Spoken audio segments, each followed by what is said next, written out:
Europa Park is one of the world's best theme parks.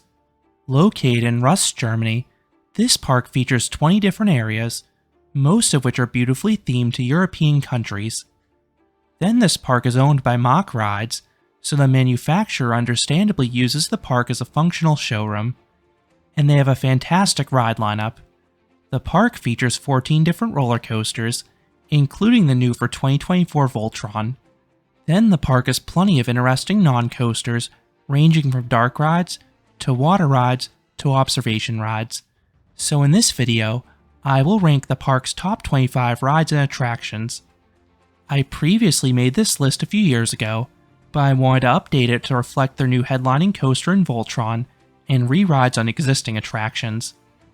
Number 25, Schweizer Bobbin. This was the prototype Mack bobsled. I don't like how the trough is slatted as it does cause some vibrations, and this coaster is on the shorter side, but the repeated series of turns cause some drifting, and the visual riding in an oversized trough is fun. Then the return to the station passes some bits of theming. Number 24, Matterhorn Blitz. This is a large wild mouse. The ride begins with a unique elevator lift. Then there's a sizable and zippy drop at the start. This is followed by a series of hairpin turns above the trees, most of which offer good laterals. Then this one doesn't have a bunch of dips at the end like other models, but it does have some really nice theming towards the end of the queue. Number 23, Columbus Jolly. This is an enclosed Himalaya. It has decent speed and laterals on its own, but the visuals make the ride. There are a series of screen and light effects to accentuate the speed. Then each car has a wheel to spin your vehicle around. This changes how the forces and visuals are experienced to add variety. Number 22, Pegasus.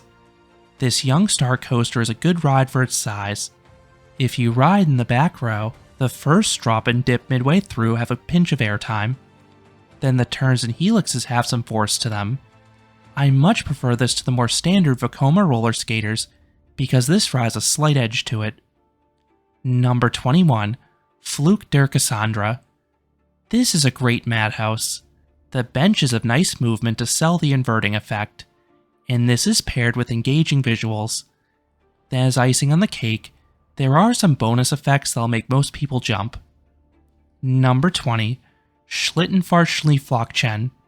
This feels like the cross of It's a Small World and Frozen Ever After. This Russian-themed dark ride passes snowy scenes illustrated with dolls. The sets are lower quality than the park's other dark rides, but there is no shortage of characters to see, and the music in the background is an earworm. Number 19, Atlantica Super Splash. This water coaster is a glorified shoot-the-chutes. The ride starts with some turntables and a backwards dip. Not too wild, but the visuals are cool. Then the final drop is sizable. It's not as wildly profiled as other Mack water coasters, but it does offer a little airtime in the back row. This is followed by a fun bunny hill and a refreshing splash. Just beware the dolphins afterwards. They will hit you with a water cannon that's wetter than the splash itself. Number 18, Madame Freudenreich Curiosities. This is a revamped dinosaur dark ride. It is slow-paced, but there are several dinosaurs performing goofy and cartoonish tasks to add some variety. And the final animatronic of Madame Freudenreich is really impressive, arguably more so than the larger dinos. Number 17, Piccolo Mundo. This Italian-themed dark ride shows you everything this country enjoys: love, pizza, and gelato. It is a short ride, but it's all physical sets, and there is a charm to it. Number 16, Snorri Torin. This is one of the park's newest dark rides, and I love how the story is tied into the park's indoor water park. You explore this underwater world of Rulantica. It has more screens than the park's older dark rides, but they are done well, and there are a few sets in between. And the ride stands out by mixing in a simulator section at the very end. Number 15, Abenteuer Atlantis. This is a busy shooting dark ride. There are tons of targets to take aim at, all of which seem to work. A lot of the targets are basic cutouts, but there are some more complex figures such as a large dragon. Number 14. Tiroler Wildwasserbahn. This log flume burned down a year ago, but it was rebuilt for the 2024 season. The layout is nearly identical. The drops feel pretty much the same, not overly steep, but they're fine for this type of ride. Then this flume has nice visuals as you wind your way through a rocky mountain. I did prefer the old aesthetic more, as you used to pass through an enclosed diamond mine. Number 13. Poseidon. This mock water coaster features a long course. There are 2 lift hills. The first portion is a large helix with some decent Gs. This used to have a shuffle, but it was retracked recently to smooth it out. Then the second lift is followed by a large and oddly profiled drop. It does not reach its max angle until halfway down, resulting in a delayed but potent airtime pop, and the splashes are refreshing for those warm days. Number 12. Fjord Rafting. This is an enjoyable river rapids ride. The course has nice visuals between the theming and the landscaping. The rapids are not too soaking, but they are bouncy, particularly the wave sequence. Then there are some external water effects that'll spray riders as well. Number 11. Voletarium. This is one of the better flying theaters out there. This one has crisp and clear visuals with minimal reliance on CGI, as you tour a series of famous landmarks. The motion and music complement the film perfectly. Number 10. Football Scooter. This is a very unique set of bumper cars. The objective is not just to slam other vehicles, although you can do that if you'd like because the cars have fine speed and power, and it's a wide open arena. But the goal, quite literally, is to score a goal.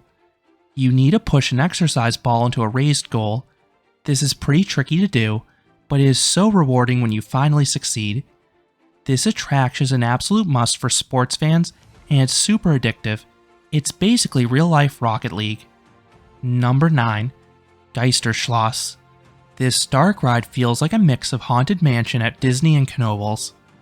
There are some expansive scenes and familiar effects from the Disney classic, but there are some morbid scenes along the way as well. This ride was closed in my recent visit for a refurbishment, so hopefully it reopens with all the magic intact. Number 8. Eurosat. This indoor coaster starts with a long spiral lift hill around the Eiffel Tower. Then the main layout is a windy course, mostly in the dark with the occasional backlit figure. This amplifies the speed, and there are some impactful turns along the way. And with the 2018 retrack, it is glass smooth. Then there's a nice onboard soundtrack to round out the experience. Number 7. Euromir. This is a weird spinning coaster. It starts with a spiral lift like Eurosat, except this was a dance party with the techno soundtrack.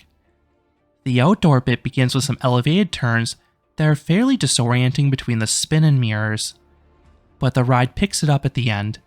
The rotation locks for this point, but the turns and helixes have strong positive Gs. It is rough around the edges though, and it could use a retrack at this point. Number 6. Arthur. This is an innovative inverted powered coaster. There are a few higher speed segments with some Gs, but the stars are the dark ride sequences. This rides great physical sets, complemented by a few screens. Then there's an elevated section indoors offering neat views of the Minimoys Kingdom, and the whole experience is plussed by a mostly enchanting on-ride soundtrack. Number 5. Piraten in Batavia. This is the park's premier dark ride. Clearly inspired by Pirates of the Caribbean, this rides similarly busy sets loaded with animatronics. There is so much to see, and the visuals only improved when the ride was rebuilt after a fire, as the figures were updated and the ride was given some projection mapping effects. Then as a bonus, there is even a drop towards the start for a smidge of thrills. Number 4. Blue Fire. This was an important coaster for Mack Rides, as it was their first true major thrill coaster. The initial launch is well themed and has some force. Then the layout has a nice mix of elements. There are 4 inversions, many of which lift you out of your seat, especially the final inline twist that tries to violently eject riders from the train. The ride isn't too airtime heavy, but there are a few pops along the way to complement those inversions. Number 3. Vodon Timber Coaster. This GCI wood coaster has phenomenal pacing.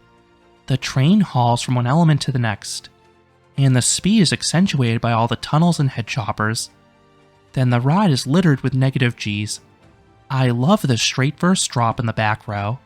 It has great airtime there. And the other hills offer a mix of floater airtime and sharper pops as well.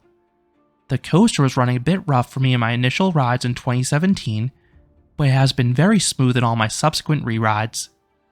Number 2. Silver Star. This is one of the best B&M hypers. The outward leg rides similar to the other installations, and that's a good thing, as there are a series of large drops and camelbacks with solid and sustained floater airtime. And at least when I've ridden this coaster, the trims have barely touched the train. But the return run is what really makes this coaster stand out. It is arguably the ride's biggest strength. There is some borderline ejector airtime in the return run, which is an absolute delight with those clamshell restraints. Then there are some rapid twists in the way of the brake run as well. And coming in at number 1 is Voltron.